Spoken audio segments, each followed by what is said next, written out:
నమస్తే. ఇన్నాళ్ళు నన్ను సపోర్ట్ చేస్తూ, ఎంకరేజ్ చేస్తూ మీ ప్రేమని నాకు అందిస్తున్న ప్రతి ఒక్కరికి కృతజ్ఞతలు. అలాగే ఈ వీడియో కూడా ఖచ్చితంగా మీకు ఉపయోగపడుతుంది. లైక్, షేర్ అండ్ సబ్స్క్రైబ్ చేసి మీ సపోర్ట్‌ని నాకు అందించండి. అలాగే ఈ వీడియో పట్ల మీకున్న అభిప్రాయాన్ని కామెంట్ సెక్షన్‌లో కామెంట్ చేసి తెలియజేయండి. ఇప్పుడు వీడియోని చూద్దాం. నమస్కారం.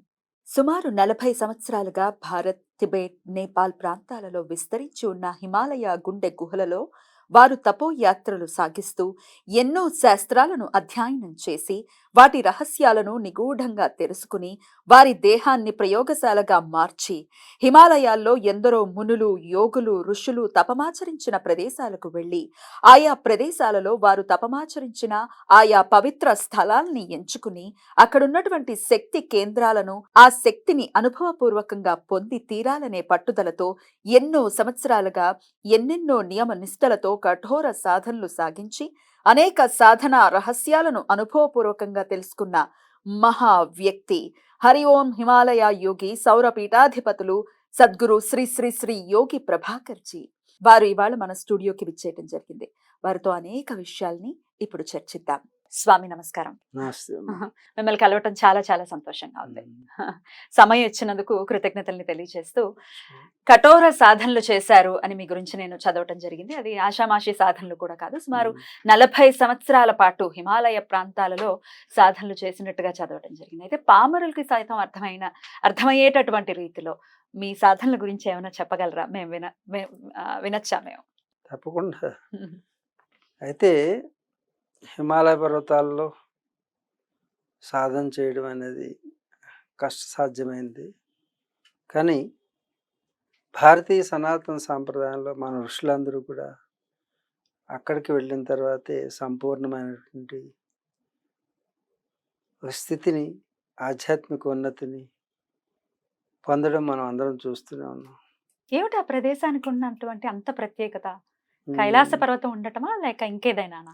కైలాసం అనే కాదు, ఈ భూమండలం మీద అత్యంత ఎత్తైన ప్రదేశం భారతదేశం, టిబెట్, చైనాల మధ్య ఉంది.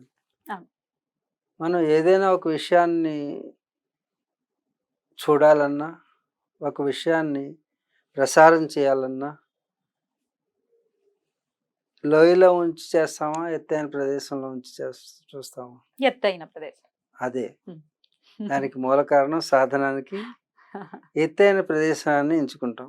ఎందుకంటే ఇలా కింద ఉన్నటువంటి సమతల ప్రదేశంలో భూమి మీద ఉన్నటువంటి అనేక జీవరాశులు జీవిస్తూ ఉంటాయి. ఒక్కొక్క జీవరాశి ఒక్కొక్క యంత్రం కింద భావన చేయండి. ఒక యూనిట్గా ప్రతి యంత్రం ఏదో ఒక పని చేస్తూ ఉంటుంది. ఆ పని ద్వారా సంప్రాప్తించే, సంక్రమించే, లేకపోతే వెలువడే సంకేతాలు కొన్ని ఉంటాయి. ఇప్పుడు ఒక చీమ ఉందనుకోండి, చీమ అరవట్లేదు అనుకోకండి, చీమ దాని గోల దానుకుంటుంది, దోమ గోల దోమకుంటుంది, భామ గోల భామకుంటుంది. చీమ అనేటటువంటిది ఒక గ్యాడ్జెట్ అనుకోండి. అంటే మీరు ఒక రిమోట్ కంట్రోల్, ఒక చెవిలో పెట్టుకునే సాధనం, ఒక ఫోను, తర్వాత ఒక వాకీ టాకీ, ఒక ఇక్కడ మీరు receiver, microphone. These are all gadgets around you only. But ప్రతి ఒక్కటి పని చేస్తుంది. ప్రతి ఒక్కటి దాని యొక్క పని చేయాలంటే దాని శక్తిని విడుదల చేయాలి, శక్తిని తీసుకోవాలి. ఈ శక్తులన్నీ విడుదల చేస్తూ నీ చుట్టూ ఒక రేడియేషన్ క్రియేట్ చేస్తుంది. అప్పుడు నీ మనసు మీద నువ్వు కూడా ఒక గ్యాడ్జెట్. మనిషి అనేది కూడా ఒక గ్యాడ్జెట్ మాత్రమే. ఈ గ్యాడ్జెట్ మీద మానసికమైనటువంటి అలలు పనిచేస్తుంటాయి. It can vibrate. ఈ వైబ్రేషన్స్ అన్నీ కలిపి, ఈ వైబ్రేషన్స్ కలిపి ఒక ఫామ్గా తయారవుతాయి. అప్పుడు నీ మనసు మీద ఇది డిస్టర్బెన్స్ తయారు చేస్తుంది. It's called a radiation was created. The gadgets or machinery or whatever you are call, ఈ మెకానికల్ యంత్రాలన్నీ కూడా దాని యొక్క శక్తిని విడుదల చేయడం. దేని ద్వారా చేస్తున్నాయి? ఒక రిమోట్ ఉంది. ఈ రిమోట్ దేని ద్వారా పనిచేస్తుంది? 4 ఛానల్స్ 100 ఛానల్స్ మార్చేస్తుంది. అమెరికాలో ఉన్న ఛానల్ని ఇక్కడ ఎదురుగా తీసుకొస్తుంది. ఎలా? కనపడడం లేదే. నీకు కనపడకుండా ఒక అదృశ్య శక్తి పనిచేస్తుంది. దాన్ని ఏమంటారు? ఉమ్. ఏమంటారు? దాన్ని ట్రాన్స్మిషన్, కాదు. రిమోట్. రిమోట్లో ఇది ఏది మారుస్తుంది? రిమోట్లో ఈ రెండింటికి మధ్యన అనుసంధానం చేసేది ఒక పవర్ ఏదో ఉంది. IR race. IRS, yeah. IR race అంటారు. ఇప్పుడు ఇన్ఫ్రారెడ్ రేస్. ఇదిగో ఇక్కడ నేను మాట్లాడుతున్నాను, ఆ కెమెరాకి నాకు మధ్యలో ఏమీ లేదు, కానీ కెమెరాలో క్యాప్చర్ చేస్తుంది. It can relieve and it transmits and అది తీసుకుంటుంది కదా. ఈ రెండింటి మధ్యన ఏముందంటే ఏమీ లేదు.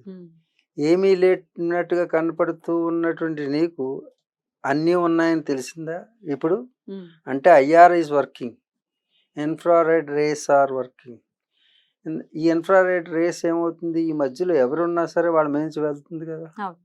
ఇలాగే ప్రతి మనిషి ఆలోచన మీద వీటి ప్రభావం పనిచేస్తుంది. అందుకే ఇక్కడ ఆలోచించే గ్యాడ్జెట్స్ అన్నీ ఏంటి? ప్రతి మనిషి ఒక గ్యాడ్జెట్, ఒక సాధనం. శరీర మాధ్యం కలు ధర్మ సాధనం. సాధనం అంటే ఏంటి? సాధనం అంటే ఏమిటి చెప్పము. ఏదో ఒక విషయాన్ని సాధించే ప్రక్రియ. సాధనం అంటే ఇన్స్ట్రుమెంట్. సాధనం. సాధనం అంటే సాధన ఇస్ డిఫరెంట్. సాధన ఇస్ డిఫరెంట్. సాధనం అంటే ఇన్స్ట్రుమెంట్. సాధనము ద్వారా చేసే ప్రక్రియను సాధనము అనబడను. ఓకే. అంటే సాధనం అంటే శరీరం. It's an instrument, it's a gadget, what ever you call it. Is a పనిముట్టు. పని చేసుకోవడానికి అవసరమైన ఒక పరికరం. ఈ పరికరం ద్వారా పని చేయాలి. ఈ పని చేసేటటువంటి దానికి లోపల ఒక సాఫ్ట్వేర్ ఉంది, అదే నీ ఆలోచన. ఈ ఆలోచనని ప్రసరింపచేసే హార్డ్వేర్ ఉంది, అది నీ బ్రెయిన్. హార్డ్వేర్కి సాఫ్ట్వేర్కి మధ్యలో ఉన్నటువంటిది ఒక హార్డ్ డిస్క్ ఉంటుంది, అది హార్డ్ డిస్క్. అర్థమైంది? ఈ హార్డ్ డిస్క్ని ఆపరేట్ చేసేటువంటి అనేక విషయాల మధ్యలో ఉండేది ఒక మౌస్. ఎలక తిరుగుతూ ఉంటుంది. అది ఏ బెజ్జంలో తిరుగుతుందో ఎవరికి తెలియదు. దాని పేరే మనసు. అర్థమైందా? ఈ కంప్యూటర్ అనే శరీరానికి ఎప్పుడైతే పవర్ ఆఫ్ అయిపోయిందో అప్పుడు ఈ కంప్యూటర్ పనిచేయదు. ఇంతకీ మెయిన్ ఎవరంటే పవర్. ఆ పవరే జీవుడు. ఆ జీవుడే నువ్వు. ఈ శరీరం మాత్రం కాదు. ఈ జీవుడికి అనుసంధానమైనటువంటి ఎలక ఏదైతే ఉందో అనేక బెజ్జాల్లో తిరిగేది, అనేక ఆలోచనలు అనే బెజ్జాల్లో తిరిగేటటువంటి మౌస్, దాన్ని కంట్రోల్ చేస్తే అన్ని కంట్రోల్ అవుతాయి. మరి సాధ్యపడేటటువంటి అంశమైనా మనసుని కంట్రోల్ చేయడం. ఎలకను కంట్రోల్ చేయడం చాలా కష్టం. ఎందుకంటే మౌస్ని కంట్రోల్ చేయడం, ఎందుకంటే చేతిలో ఎప్పుడు అలలాడుతుంటుంది. కాబట్టి ఈ మౌస్ అనే దాన్ని కంట్రోల్ చేయాలంటే మన ఏవ కారణం మనుష్యాణం బంధమోక్షయో అంటుంది శాస్త్రం. అంటే దేని కంట్రోల్ చేస్తే అంతా కంట్రోల్ అయిపోతుంది అంటే మన ఏవ మనుష్యాణం బంధ మోక్షయో. నువ్వు బంధాల్లో గురి కావాలన్నా లేకపోతే స్వేచ్ఛకి గురి కావాలి, మోక్షాన్ని పొందాలన్నా మనసు ఒకటి కంట్రోల్ చేస్తే, అంటే స్విచ్ ఆఫ్, సిస్టమ్ ఆఫ్ అయిపోవాలన్నా మౌసే కారణం. ये सिस्टम लगातार काम करने के लिए भी चूहा के कारण हो सकता है. ఎట్లా కంట్రోల్ చేయాలి స్వామి, అది చెప్పండి. అదే అదే అదే అదే అంత ఈజీగా అయిపోతే ఋషులు ఇదంతా సాధనకి ఖచ్చితంగా దానికి పెద్దపీట వెయ్యాలి. కానీ ఈ గృహస్థాశ్రమంలో ఉన్న వాళ్ళకి మనసు అనేది స్వాధీనంలో లేకే రకరకాల ఇబ్బందుల్ని ఫేస్ చేయటం అనేది సర్వసాధారణంగా చూస్తూనే ఉన్నాం. అది ఆర్థిక పరమైన ఇబ్బందులు అనుకోవచ్చు, మానసిక పరమైన ఇబ్బందులు అనుకోవచ్చు.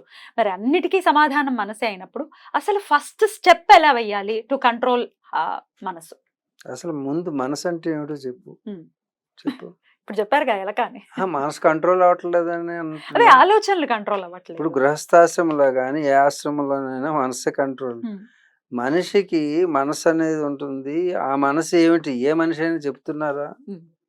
ఆ మనసు అంటే ఇదే ఇప్పుడు మీరు చెప్పినట్టుగానే ఆలోచనలు అనుకోవచ్చు, వెరీ గుడ్, లేకపోతే కోరిక అనుకోవచ్చు, ఇట్లా రకరకాల దానికి. మనసు అంటే సంకల్ప వికల్పయోర్ మనహ అంటారు శాస్త్రంలో. మనసు అంటే ఇప్పటి వరకు మనసు మనసు మనసు అంటుంటారు. మనసు ఎక్కడ ఉంది అంటే ఎక్కడ ఉంది? నీ మనసు ఎక్కడ ఉందమ్మా? మామూలుగా ఏమీ ఎక్కడ ఉంది నీ తెలియనివాడైతే మనసు? హార్ట్ లో ఉంది, హార్ట్ అని అంటారు, మనసు అంటేనే హార్ట్ అని అంటారు, కానీ హార్ట్ కాదు ఇక్కడ ఉంది అని నేను నమ్ముతాను. ఇక్కడ ఇక్కడ నమ్ముతావా? ఆహా. ఇక్కడ ఉంటుందా మనసు? అదే ఆలోచనలు ఇక్కడి నుంచే వస్తాయి కదా. హార్ట్ లో ఉంటుందా? నేను అనుకునేది ఇక్కడ ఉంటుంది it's not a physical part. Right.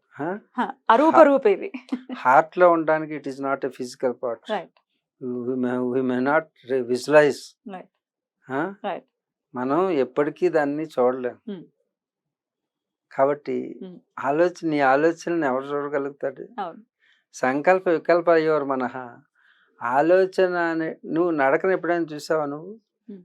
నడక చూసావా? నడకను ఎప్పుడైనా చూసావా? నడక వాకింగ్ ఎదుటి వాళ్ళ నడకనైతే చూడగలం కానీ చూడగలుగుతావా? ఆ, ఎదుటి వాళ్ళ నడకని ఆ. చూడలేవు. చూడలేమా? అదేంటి? అదే అందరూ నడకను చూస్తున్నాం అనుకుంటారు, నడకను చూడరు, రెండు కాళ్ళ మూమెంట్ ని చూస్తారు. ఉమ్, 2 legs movement um, is there, but nadaka is not there, walking Okay. is not there. Um, In the same way, మనసు ఈజ్ నాట్ దేర్.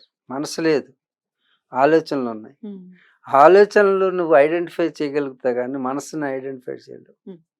ఏ విధంగా అంటే రెండు కాళ్ళ యొక్క మూమెంట్ని వాకింగ్ అన్నాము, అదేవిధంగా రెండు ఆలోచనల యొక్క పరంపర, సంకల్ప వికల్పాలు అనేటువంటి యొక్క పరంపర సాగుతున్నప్పుడు మనసు అనేటటువంటి పదం వస్తుంది.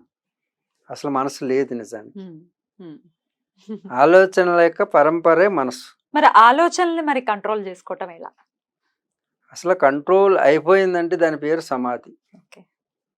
అంటే ఇక ఈ వేషం ఉండదు, ఈ భాషలు ఉండవు, ఈ లోకం ఉండదు, ఏముండదు. ఇప్పుడు నేను ఇక్కడ కూర్చున్నాను అనుకో, ఒక 10 గంటలు మనసుని తీసేసాను అనుకో, నాకు 10 గంటలు 10 నిమిషాలు కూడా కాదు. చుట్టూ ఉన్న ఈ వేడి నాది వేడి కాదు. ఎందుకంటే ఇంద్రియాలు డిస్కనెక్ట్ అయిపోతాయి. చూసే కన్ను చూడదు, వినే చెవి వినదు. ఏంటమ్మా, ఉన్నావా? వింటున్నాను. ఉన్నావా అని అక్కడికి వెళ్ళిపోతావు. అప్పుడు చూడు ఈ మాటలు వినపడు. అవును. హలో ఎక్కడికి వెళ్ళావు అని అడుగుతుంటాం. అంటే మనసును ఎక్కడికో ఇంకొక దాని మీద ఎంగేజ్ చేస్తాం. ఇక్కడ ఉన్నటువంటి ప్రదేశం కానీ, ఇక్కడ ఉన్నటువంటి దేశం కానీ, ఇక్కడ ఉన్నటువంటి ఉద్దేశం కానీ, ఇక్కడ ఉన్నటువంటి సందేశం కానీ డిస్కనెక్ట్ అయిపోతుంది.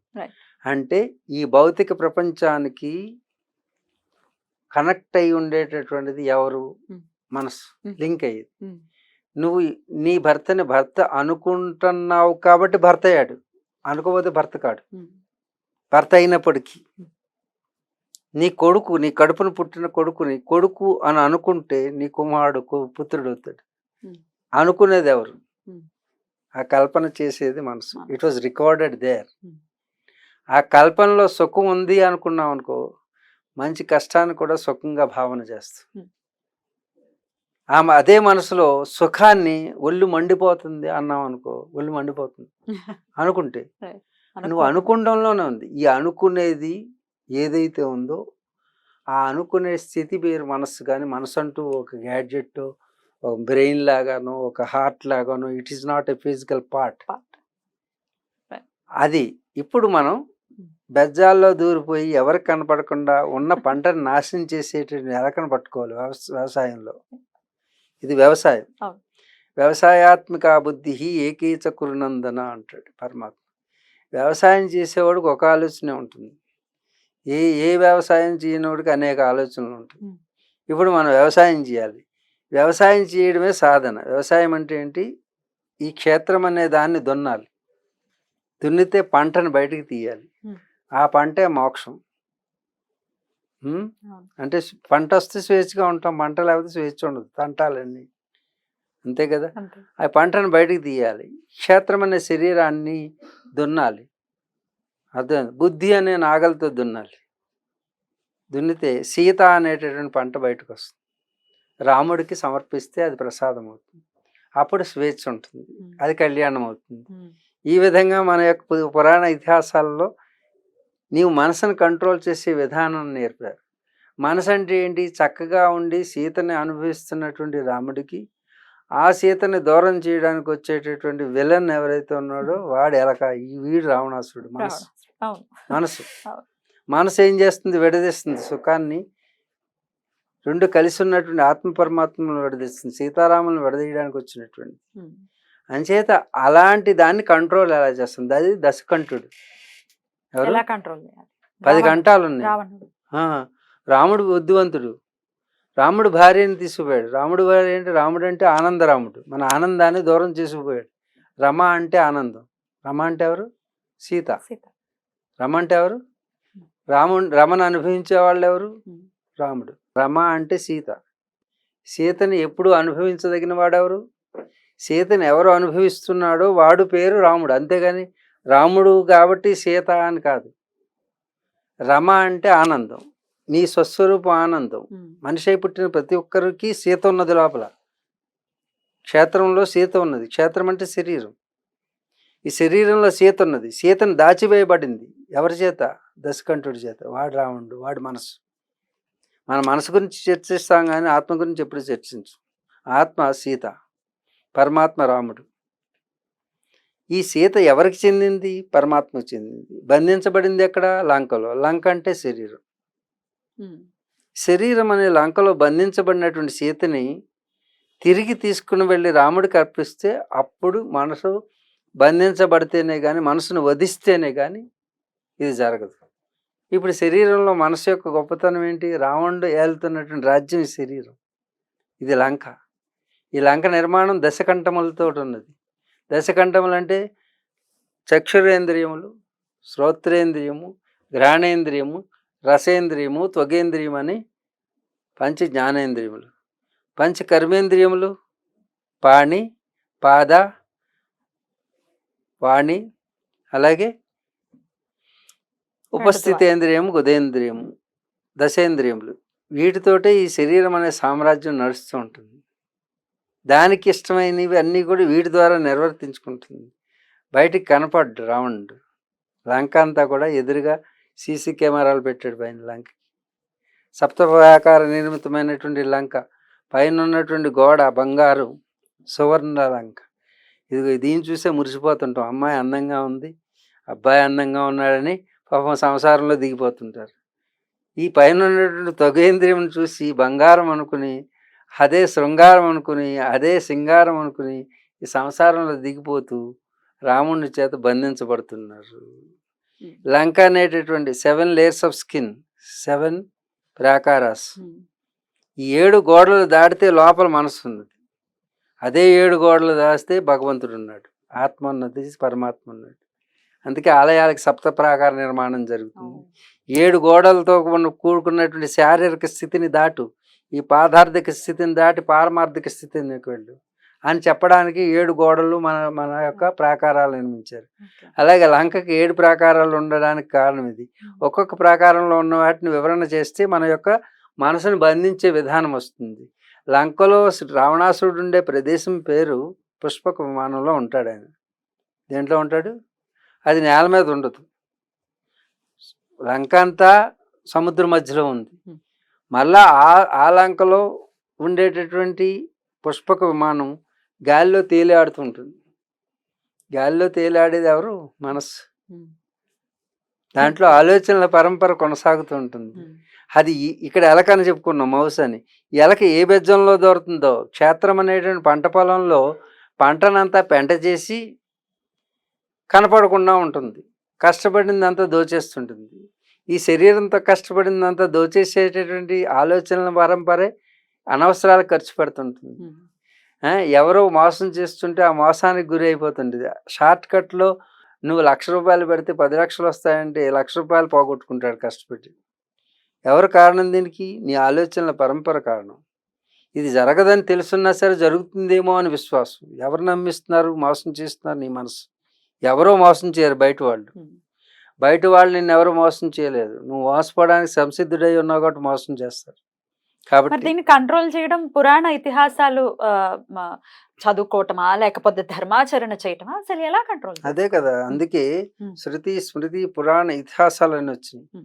శృతి అంటే వేదం, స్మృతి అంటే దానికి అనుబద్ధమైనటువంటి ధార్మిక చర్చ జరిగి ధార్మిక విధానాన్ని ఆచరించడం, పాపుణ్యాల యొక్క బేరీజ్ వేసుకుని ఏది చేస్తే మంచి అవుతుంది, ఏది చేస్తే ఇది. కానీ శృతిలో ఉన్నటువంటి స్మృతిలోకి వచ్చేసరికి ప్రాపంచిక జనజీవన స్రవంతిని ఎలా నడిపించాలనేది వస్తుంది. తర్వాత పురాణాలు అంటే ధార్మికమైన జీవనం ఎలా గడపాలో ఆ పురాణాలు, అష్టాదశ పురాణాల ద్వారా, ఆ పురాణాల్లో దేవతల యొక్క క్యారెక్టర్ల ద్వారా చెప్తారు మనకి.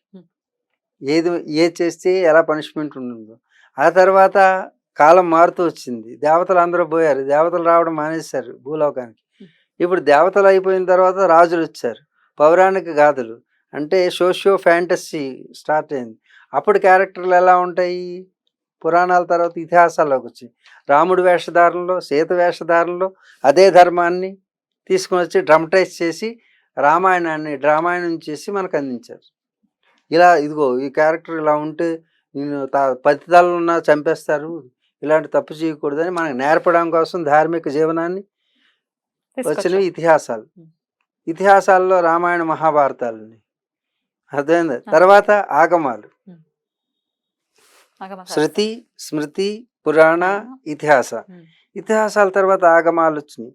ఆగమాలు ఏం చేస్తుంటే పరంపరని మన యొక్క ఇప్పుడు మనం ఎలా ఉన్నాం ఈ క్యారెక్టర్లోకి తీసుకొస్తుంది. అంటే మానవ సహజమైనటువంటి సామాన్య మానవులు తీసుకొచ్చిన ఆగమాలు తీసుకొచ్చి మన పూర్వీకులు ఇలా ఆచరించారు, ఆచరించిన దాన్ని ఇదిగో నమస్కారం చేసుకోవాలి. మనకు తెలియదు నమస్కారం ఎందుకు చేసుకోవాలో. అక్కడికి వెళ్ళిన వెంటనే నమస్కారం చేస్తున్నాం. ఎందుకమ్మా 2 చేతులు జోడించాలి, 2 కాళ్ళు జోడించవచ్చు కదా, లేకపోతే హలో హాయ్ అనొచ్చు కదా, ఎందుకు అలా చేయాలంటే ఏమోరా మా పెద్దలు చెప్పారు చేస్తున్నాం. ఇది ఆగమాలు. ఆగమం అంటే పరంపరాగతంగా వచ్చేటటువంటి నీకేం తెలియకపోయినా ఆచరించుకుపో, ఇంతే. కూరలో ఉప్పు ఇలాగే ఎందుకు వేయాలి, ఇటుపక్క నుంచి చేయకూడదా, ఎడం చేత్తో వేయకూడదా, కుడి చేతి, ఇవన్నీ మూఢనమ్మకాలు అంటున్నారు. కానీ మనకు తెలియక నమ్మకాలు మూఢనమ్మకాలండి. దాని గురించి సంపూర్ణ విశ్లేషణ విజ్ఞానం కలిగితే నమ్మకం అవుతుంది.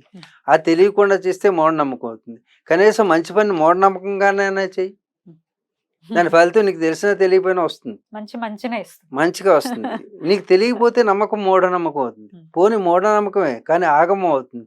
అంటే పెద్దలు ఆచరించారు, వాళ్ళు తెలివి తక్కువ వాళ్ళు కాదు, వాళ్ళు ఆచరించారు కాబట్టి మనం ఆచరిస్తున్నాం. మనకు తెలియకపోవచ్చు, అజ్ఞానం అవ్వచ్చు, కానీ ఆచరిద్దాం. కాళ్ళకి పసుపు ఎందుకు రాసుకోవాలి, నుదుట్లో బొట్టు ఎందుకు పెట్టుకోవాలి, 2 నొసలు మధ్యన పెట్టాలా పైన పెట్టాలా తెలియక ఎక్కడికో చోట పెట్టేస్తున్నారు. అలా కాదు. కుంకుమ అంటే ఏంటి, తిలకం అంటే ఏంటి, పారాయణ అంటే ఏంటి, ఇవన్నీ కూడా వీటి వెనకున్నట్టు మూఢనమ్మకాలు కాదు, వీటి వెనకున్నటువంటి శాస్త్రీయత. It's not scientific, it's a scientific. అర్థమైంది. సైన్స్ ఇచ్చింది ఇది, వాటిని ఆగమాలు అంటారు. ఆగమాల తర్వాత దర్శనాల్లో షడ్ దర్శనాలు ఉన్నాయి మనకి. ఈ 6 రకాల దర్శనాల ద్వారా ఇప్పుడు ఈ మనసుని ఎలా కంట్రోల్ చేయాలి, ఆ సీతని రాముడికి ఎలా చెప్పాలి, క్షేత్రంలో ఉన్నటువంటి ఎలకను ఎలా పట్టుకోవాలి అనేటటువంటివి ఆగమాలు practices. Theoretical knowledge and explanational knowledge అంటే ఒక థియరీని ఎక్స్ప్లెనేషన్ లోకి వచ్చి ఏంటి ఇతిహాసాల ద్వారా అంటే స్మార్ట్ క్లాస్ ద్వారా చెప్పి తర్వాత ప్రాక్టికల్స్ లోకి వచ్చి ప్రాక్టీస్ లోకి వచ్చిన తర్వాత ఆగమాలు అనేటటువంటివి ఆచరించడం, తెలియకుండా ఆచరించడం. కానీ తెలిసి కూర్చుని దాన్ని యొక్క విశ్లేషణాత్మకంగా నీ మీద నువ్వు ప్రయోగించుకుంటూ అనుభవపూర్వకంగా తెచ్చుకోవాలంటే ఆగమాలు. దానికి మనకి షట్ దర్శనాలు, దార్శనిక స్థితి అంటే నువ్వు అనుభవించేటటువంటి స్థితి. చూడడం వేరు, ఇప్పుడు చూస్తూ వచ్చావు, చూడడం కాదు, చూపు వేరు, దర్శనం వేరు. మనం చూస్తాం కానీ దర్శనం చేయలేం. దర్శనం చేయాలంటే స్వీయ అనుభవం కావాలి. స్వీయ అనుభవం కావాలంటే నువ్వే సాధన చేయాలి. తీపి మైసూర్ పాక్ ఎలా ఉంటుంది, అదేంటి పుల్లారెడ్డి స్వీట్స్లోను మైసూర్ పాక్ ఎలా ఉంటుంది, లేకపోతే కలాకాన్ ఎలా ఉంటుంది అంటే చాలా బాగుంటుందండి అంటావు. అంటావా? బాగుంటుంది. తిన్నావా? బాగుంటుందండి. ఎలా ఉంటుందమ్మా? నేను తినలేదు. ఎలా ఉంటుంది చెప్పు. స్వీట్ గా లేకపోతే ఎలా ఉంటుంది? ఎలా ఉంటుంది స్వీట్? వర్ణించమంటున్నారా? నేతి టేస్ట్ తోటి, అదేంటది శనగపిండి టేస్ట్ తోటి చెప్తుంటే నోట్లో నీళ్లు ఊరుతున్నాయి కదా. లేదు, నాకు స్వీట్స్ ఇష్టం ఉండదు. స్వీట్ ఇష్టం ఉండదా? ఓకే. ఈ విధంగా నువ్వు చెప్పగలుగుతున్నావు, దాన్ని చూడగలుగుతున్నావు నీ మనసులో, కానీ నాకు అనుభవం లేదే, తెలియదు. కాబట్టి శాస్త్రాలన్నీ కూడా అవి చెబుతాయి, కానీ నువ్వు అనుభవించాలంటే నువ్వు చేసి తీరాలి. ఉమ్, ఆ చేయడానికి వచ్చినటువంటి ప్రాక్టీసెస్ అన్నీ కూడా ఉమ్.